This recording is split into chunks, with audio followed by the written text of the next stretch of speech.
Have you ever walked away from a conversation and thought, why did I let that slide? Maybe someone talked over you. Maybe they made a joke at your expense. Maybe they ignored your time. And in the moment you laughed it off. You stayed quiet. You told yourself it wasn't a big deal, but later, it bothered you. Here's the hard truth. Respect is not given based on how nice you are. It's given based on how you carry yourself and what you tolerate. And if you want to be respected, there are behaviors you have to fix. Not to impress people, but to raise your standard. First behavior, saying yes when you mean no. This is where most disrespect begins.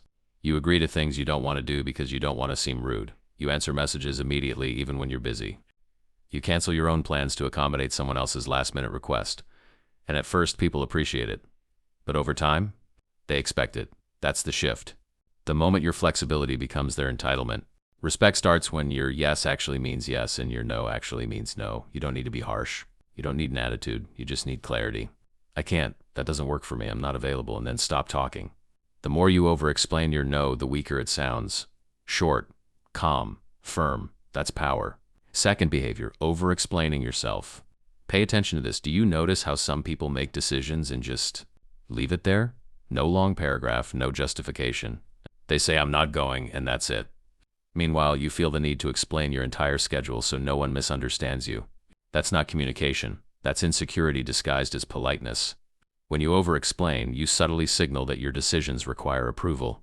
They don't. You're allowed to choose without convincing. Try this.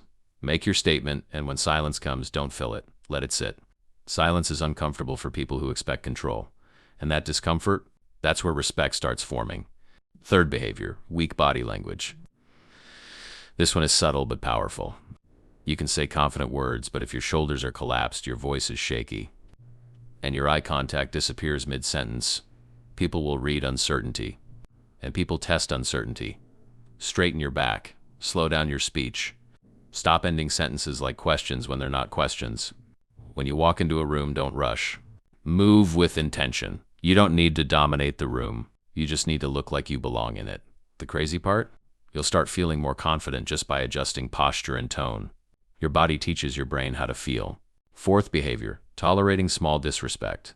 This is where most people lose authority. It's not the big insults. It's the small ones, the interruptions, the sarcastic comments. The relax, it's just a joke. If you laugh along every time, you're giving permission. And once permission is given, it's hard to take back. But here's the key. You don't need aggression. You don't need confrontation energy.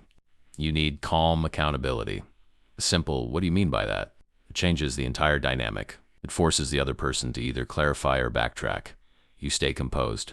They feel exposed. That's controlled power. Fifth behavior, emotional volatility.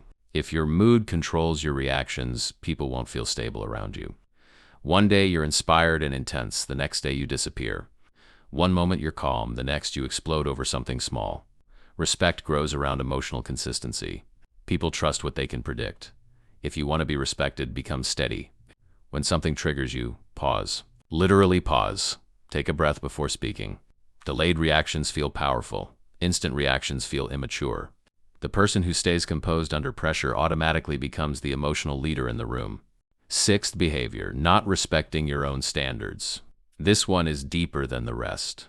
If you constantly break promises to yourself, waking up late when you said you wouldn't, skipping workouts, procrastinating on important work, your internal confidence drops. And when your internal confidence drops, your external presence changes. You become less assertive, less certain, less grounded. Self-respect is the foundation of external respect. When you show up on time, when you follow through, when you keep your word, especially to yourself, something shifts in your energy. People feel it before you say anything. Now here's something most people don't realize. Respect isn't loud, it's not applause, it's not validation, it's subtle. It's when people stop testing your boundaries. It's when they listen the first time you speak. It's when your no doesn't trigger negotiation. And that shift doesn't happen because you demanded it. It happens because your behavior trained them.